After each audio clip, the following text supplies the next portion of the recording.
우리 법에는 주택의 경우 2기 이상 차임 면체, 그리고 상가의 경우 3기 이상 차임 면체 이렇게 될 경우에는 임대인은 세입자를 내보낼 수 있다고 규정하고 있습니다.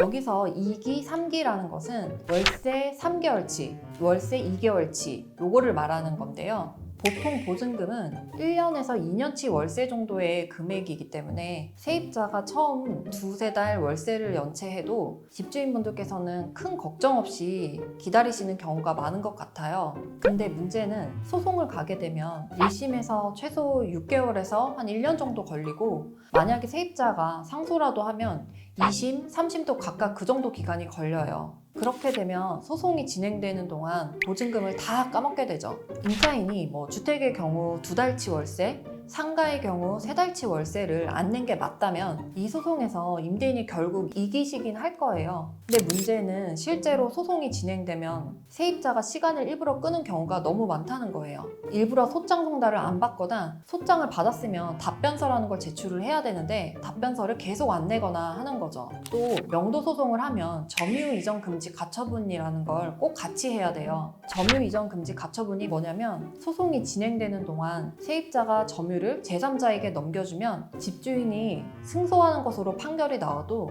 그 판결문에 실제로 점유 중인 제3자의 이름이 안 적혀 있기 때문에 그 사람을 내 집에서 쫓아낼 수가 없어요. 그럼 시간과 비용을 들여서 애써 소송을 한 게 다 헛수고가 되는 거죠. 이러한 문제를 막기 위한 게 바로 점유 이전 금지 가처분이에요. 즉 소송이 진행되는 동안 세입자는 제3자에게 점유를 넘겨줘서는 안 된다고 법원에서 세입자에게 의무를 부여하는 건데요. 명도 소송에선 정말 필수적인 절차죠. 점유 이전 가처분은 판사님이 결정을 내려주시면 실제로 법원 집행관님이 해당 목적물에 가서 실제로 점유 중인 사람이 누군지 확인을 하고 가처분 결정문을 목적물에 고시를 해야 절차가 다 마무리가 되는데요. 실무를 하다 보면 세입자분들이 이 점유 이전 금지 가처분을 방해하기 위해 결정문에 나와 있는 점유자, 즉 세입자 명의자가 아닌 다른 점유자를 들여다 놓는다든지 갖가지 방법을 동원해서 절차를 지연시키는 경우가 종종 있어요. 이렇게 되면 소송은 더 지연되게 되겠죠. 그렇기 때문에 제가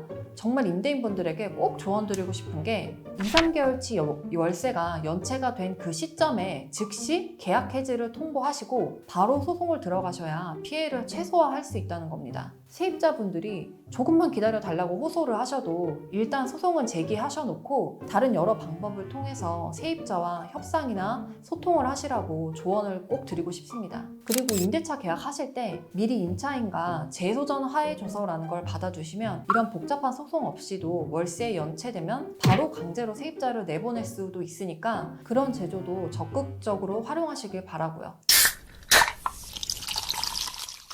오늘은 제가 실무를 하면서 세입자 사정을 봐주시다가 명도 소송을 너무 천천히 제기하셔서 오히려 나중엔 임대인이 더 큰 피해를 입게 되는 경우를 너무 많이 봐와서 명도 소송을 신속히 제기하셔야 하는 이유에 대해 좀 상세히 말씀드렸습니다. 명도 소송이 진행 과정에서 가처분도 있고 여러 가지 변수가 되게 많이 생기는 소송이에요. 그래서 단순히 월세 연체했으니까 소송하기만 하면 내가 이기겠지 라고 이렇게 방심하지 마시고 서둘러서 권리를 행사하시라고 조언드립니다.